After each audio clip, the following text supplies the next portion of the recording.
तो बिल्कुल आप देख रहे हैं कि इस ड्रग्स पर किस तरीके से एक्शन लिया जा रहा है और कांग्रेस का कनेक्शन यहां पर सामने आ रहा है। लेकिन इस पूरे मामले का डी कनेक्शन क्या है वो भी हम आपको समझा देते हैं कि कैसे इस पूरे मामले का डी कनेक्शन सामने आया है। दिल्ली स्पेशल सेल ने एक बड़ा खुलासा किया है। दुबई से जुड़े 500 किलो कोकेन के तार बताए जा रहे हैं। दुबई के बड़े कारोबारी का इस पूरे नेक्सस में नाम सामने आया। दुबई का कारोबारी कोकेन का एक बड़ा सप्लायर है और मुंबई भेजी जानी थी कोकेन की बड़ी खेप। आरोपी भरत कोकेन लेने के लिए दिल्ली पहुंचा हुआ था और उसे पकड़ लिया गया। 500 केजी कोकेन की कीमत 6000 करोड़ रुपए है।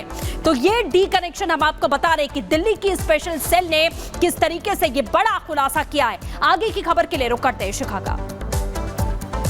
तो देखिए किस तरीके से इतने बड़े सिंडिकेट का भांडाफोड़ होने के बाद कांग्रेस का कनेक्शन सामने आ रहा है। तो दिल्ली में करोड़ों के कोकेन कांड में फंसे कांग्रेस नेता के पब्लिकेशन हाउस के बाहर से ये ग्राउंड रिपोर्ट आपको दिखाते हैं।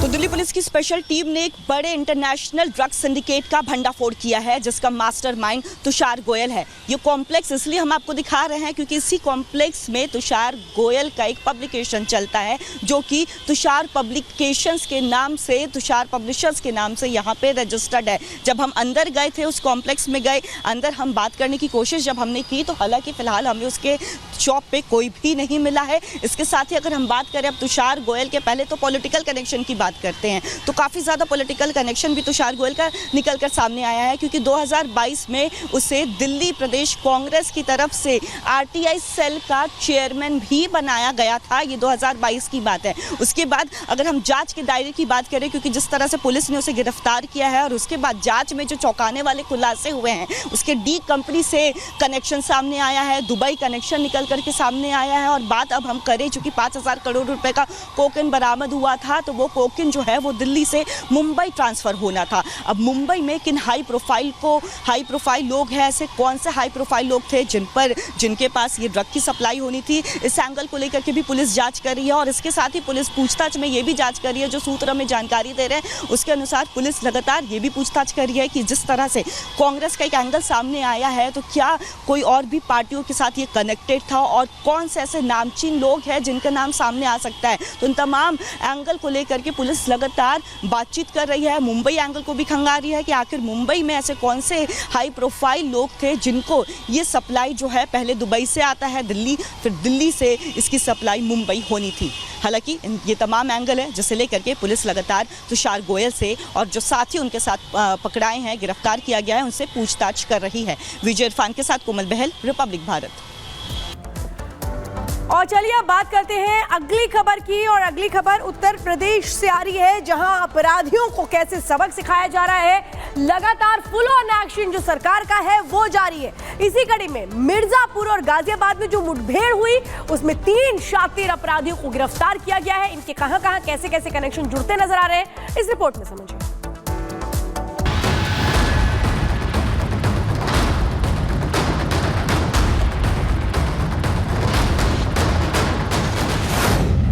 बदमाशों पर टूटा पुलिस का कहर।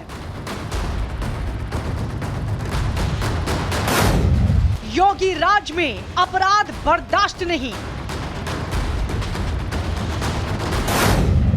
पुलिस का एक्शन, बदमाशों का एनकाउंटर। मिर्जापुर और गाजियाबाद में बदमाशों पर पुलिस कहर बनकर टूटी है।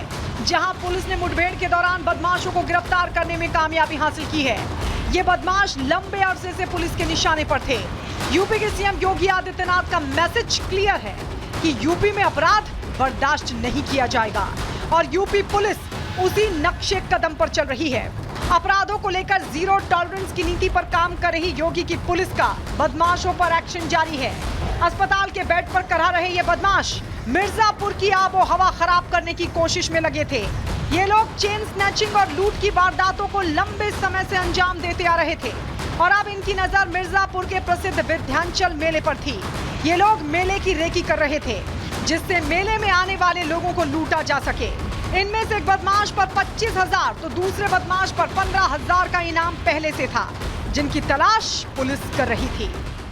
इन दोनों के द्वारा पुलिस पे इन पे फायर किया गया। जब पीछा कर रही थी पुलिस को, पुलिस ने आत्मरक्षा इन पे फायर किया।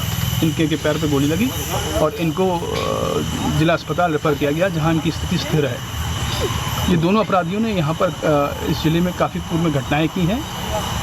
ये घटनाएं सबसे पहले तो अभी यहाँ पे जो पूर्ववत इनकी घटनाएं हैं वो फरवरी में ही इनके द्वारा एक चिल में एक घटना की गई थी जिसमें एक महिला से बैग छीना था और 1 लाख रुपए इन्होंने उससे छीने। गाजियाबाद के इंदिरापुरम में पुलिस ने नोएडा, दिल्ली और गाजियाबाद में लूट की घटना को अंजाम देने वाले बदमाश को मुठभेड़ के बाद गिरफ्तार किया है। मुठभेड़ के दौरान एक बदमाश के पैर में गोली लगी, वहीं दूसरा बदमाश मौके से फरार हो गया। पुलिस ने शातिर बदमाश के पास से कई हथियार और लूट का सामान बरामद किया है। उन दोनों व्यक्तियों में से एक व्यक्ति ने इंदिरापुरम पुलिस पर जान से मारने की नियत से फायर झोंक दिया। आत्मरक्षा जवाबी फायरिंग में उन दोनों व्यक्तियों में से एक व्यक्ति के गोली लगी और वह वहीं पर गिर पड़ा और दूसरा व्यक्ति भागने में कामयाब हुआ।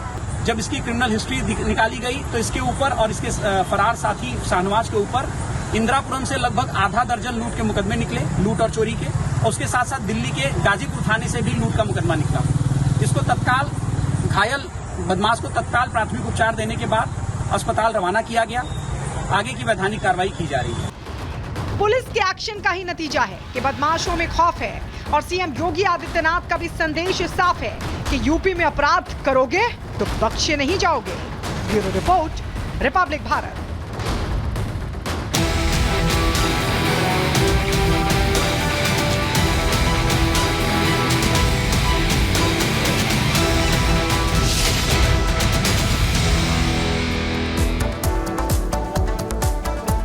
और अब खबर बिहार से। आपको बता दें, बिहार के पूर्व मंत्री ब्रिज प्रसाद बिहारी के हत्याकांड मामले में सुप्रीम कोर्ट की ओर से आपको बता दें 2 लोगों को उम्र कैद की सजा सुनाई गई है। इसी के साथ में पूर्व सांसद सूरजभान सिंह और राजन तिवारी समेत 6 लोगों को इस पूरे मामले में बरी कर दिया गया है। आपको दिखाते हैं इस रिपोर्ट में।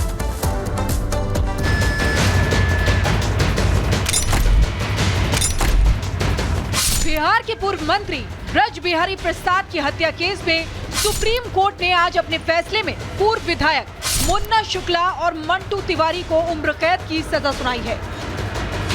वहीं सूरजभान और राजन तिवारी समेत 6 को बरी करने वाले पटना हाईकोर्ट के फैसले को बरकरार रखा है। पूर्व मंत्री ब्रज बिहारी प्रसाद की हत्या कैसे हुई थी, इसके लिए आपको लिए चलते हैं फ्लैशबैक में। जून का महीना था, शनिवार का दिन था और तारीख थी 13 जून 1998। पटना शहर के Indira Gandhi institute of medical science यानी IGIMS अस्पताल में बिहार के पूर्व मंत्री ब्रज बिहारी प्रसाद एडमिट थे। इसी दौरान एक एम्बेसडर कार और एक बुलेट IGIMS अस्पताल में घुसती है और गोलियों की तड़तड़ाहट गूंजने लगती है और वो आवाज थी उन गोलियों की जिसका निशाना बन रहे थे ब्रज बिहारी प्रसाद। इस दौरान ब्रज बिहारी प्रसाद का गार्ड भी मारा गया।